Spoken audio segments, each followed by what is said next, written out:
لیکن سب سے اوپر بات پیغمبر اعظم کی بات ہے، کیونکہ پیغمبر اعظم کی بات، رسول اللہ کی بات، محمد رسول اللہ کی بات رب العالمین کی بات ہے۔ سورۃ نجم ہے، اس بات کا اعلان ہے،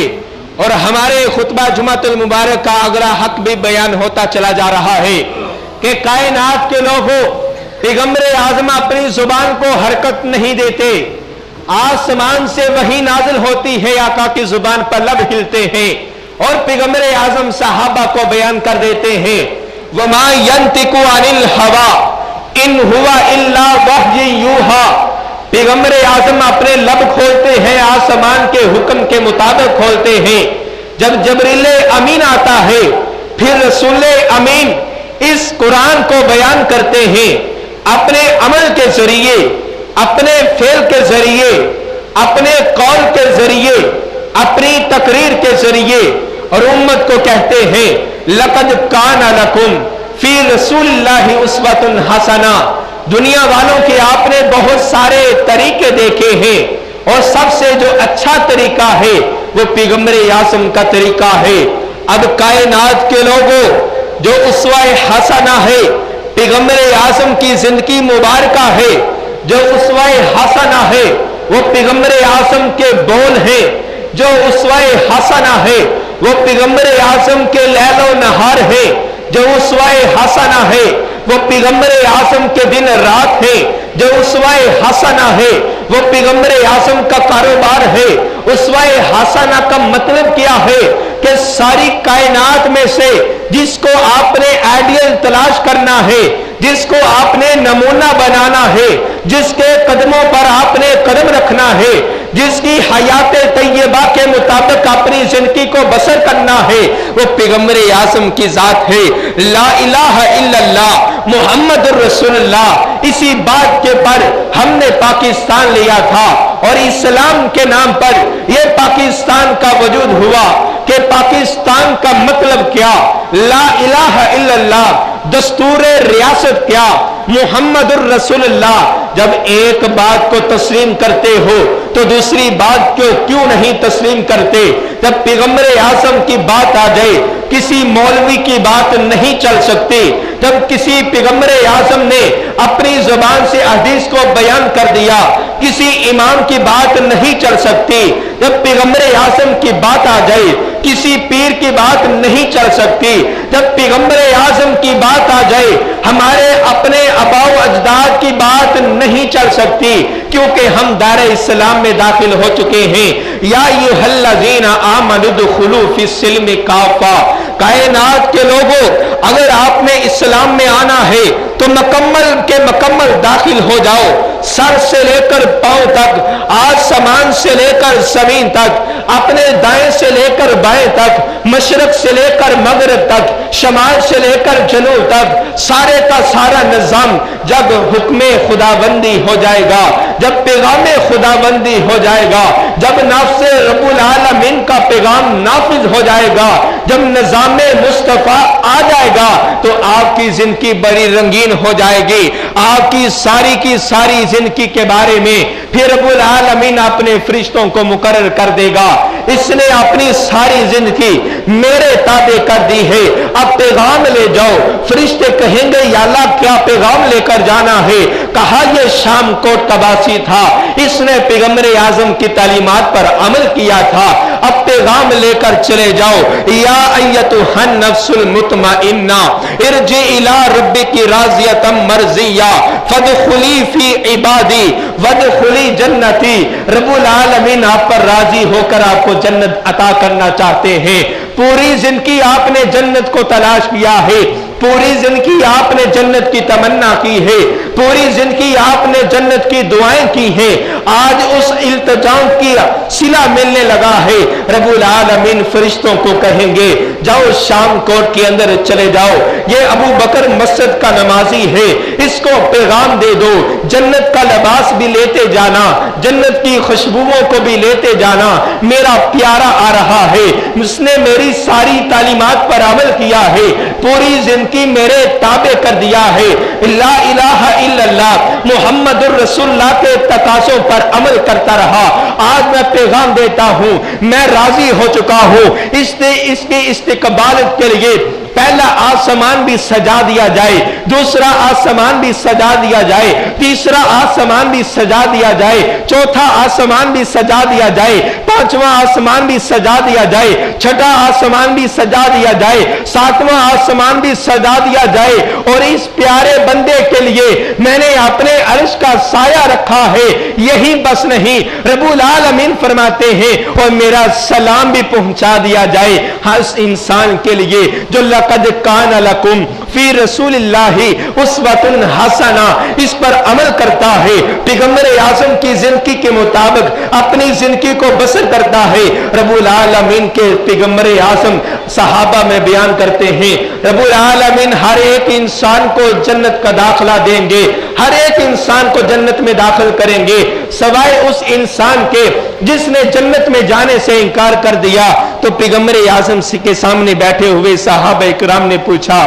کہ یا رسول اللہ کون ایسا انسان ہو سکتا ہے جو جنت میں جانے سے انکار کرے؟ جنت تو بہت رنگین ہے، جنت میں بہت ساری نعمتیں ہیں، جنت میں آپ کی رضا ہے، جنت میں آپ کی خوشنودی ہے، جنت میں حور و غلمان ہوں گے، ہاں جنت میں چشمے ہوں گے، جنت میں رب العالمین کی نعمتوں کے ساتھ شرشار ہوگی، کون انسان ہے جو جنت میں جانے سے انکار کر دے؟ تو پیغمبر اعظم نے فرمایا من اطاعنی فقط داخل الجنہ، جس نے میری اطاعت کی تحقیق اس نے رب العالمین سے جنت کو طلب کرنے کے لیے دعا کی ہے، وہ جنت میں داخل ہونا چاہتا ہے، جو میری اطاعت کرے گا وہ جنت میں داخل ہوگا، ومن عصانی فقد ابا، اور جس نے میری نافرمانی کی گویا کہ اس نے انکار کیا۔ اب یہ نہ کوئی انسان کہے کہ میں جنت میں جانا چاہتا ہوں لیکن میں نمازیں نہیں پڑھوں گا، میں جنت میں جانا چاہتا ہوں لیکن میں حلال نہیں کھاؤں گا، میں جنت میں جانا چاہتا ہوں لیکن میں رب العالمین کے تقاضوں کو پورا نہیں کروں گا، میں جنت میں فرنٹ سیٹ پر بیٹھ کر جاؤں گا۔ حضرات یہ کیسے دعوے ہیں؟ اگر آپ جنت جانا چاہتے ہو، رب العالمین کے پاک پیغمبر نے فرما دیا کہ اللہ تعالی حضرت جبریل کو کہتے ہیں جاؤ جنت کا داخلہ دے کر آؤ۔ جب جنت کو دیکھا حضرت جبریل فرماتے ہیں یا اللہ تیری جنت بڑی خوبصورت ہے، تیری جنت کے اندر بہت ساری نعمتیں ہیں، ہر ایک انسان جنت میں آ جائے گا، ہر ایک انسان جنت کے اندر داخل ہو جائے گا۔ رب العالمین فرماتے ہیں اے میرے جبریل ذرا دوبارہ پھر جا، جنت میں جا، جنت کو دیکھ کر آ۔ جب حضرت جبریل جاتے ہیں تو جنت سے پہلے بہت ساری رکاوٹوں کو کھڑا کر دیا گیا ہے، بہت ساری رکاوٹوں کو کھڑا کر دیا ہے، کبھی خواہشات کی پابندی لگا دی ہے، ہاں کبھی حرام کی اس طرح حرام کو لگا دیا ہے۔ انسان حلال کھائے گا تو جنت میں جائے گا، اپنے نفس پر قابو رکھے گا تو جنت میں جائے گا، یتیموں مسکینوں کا احساس کرے گا تو جنت میں جائے گا، اپنی ساری زندگی کو رسول اللہ کے تابع کرے گا تو تب جنت میں جائے گا، اپنے ہاتھوں کو غلط کاموں سے بچائے گا تو جنت میں جائے گا، اپنی نظر کو بری نظر سے بچائے گا تو تب جنت میں جائے گا، اپنے کانوں کو محفوظ کرے گا تب جنت میں جائے گا، اپنی زبان کو گالی گلوچ سے محفوظ کرے گا تب جنت میں جائے گا، اپنے دل کو پاکیزہ کرے گا تب جنت میں جائے گا۔ یا ایھا الذین آمنوا ادخلوا فی السلم کافہ، پورے کے پورا جب انسان اسلام کے اندر آئے گا بڑی ساری پابندیوں کو برداشت کرنا پڑے گا تب جنت ملے گی۔ رب العالمین کے سامنے حضرت جبریل کہتے ہیں یا اللہ اب جنت میں کوئی شاید انسان چلا جائے، اتنی مشکلات کو کون برداشت کرے گا؟ انسان تو سہولت پسند ہے، انسان تو یہ کہتا ہے میں آرام چاہتا ہوں، انسان یہ کہتا ہے مجھے سہولت مل جائے، انسان یہ کہتا ہے بیٹھے بیٹھے مجھے جنت کا داخلہ مل جائے، میں نمازیں بھی پڑھنے نہ جاؤں، پیسے کو اکٹھا کرتا رہوں، مال و جائیداد کو اکٹھا کرتا رہوں، حلال حرام کی تمیز ختم ہو جائے، اپنی نظروں کو فحاشی میں عریانی میں ختم کرتا رہوں، اور